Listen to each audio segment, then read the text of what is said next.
Been a while since I've recorded anything. The weather's been terrible, and I just got over the flu, so I'm suffering some cabin fever, so I'm just out here piddling around. I was going to replace one of the cables, power cables that run to the generator from the instrument panel.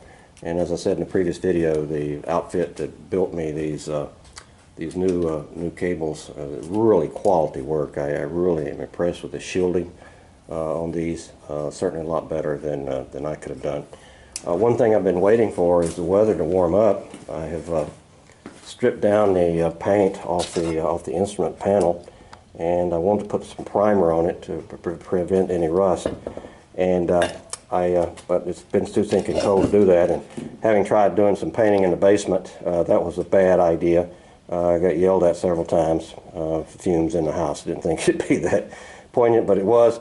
But in the event, regarding the on-off switch for the ignition switch for this thing, power switch, I went down to the International Harvester and bought one. It was a plastic device, black, and it was an aftermarket. But a gentleman who's a specialist in these tractors says, no, I don't want a black, I don't want a plastic one, I want the original, I want a metal one.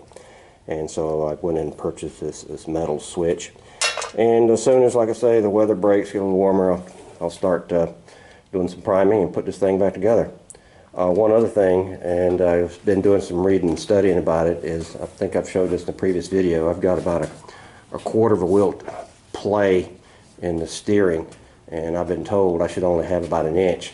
So my next major rebuild is going to have to rebuild the steering box, and I've got several videos, and I've been doing some reading on the subject. So like I say, once the weather improves, I'll get on that.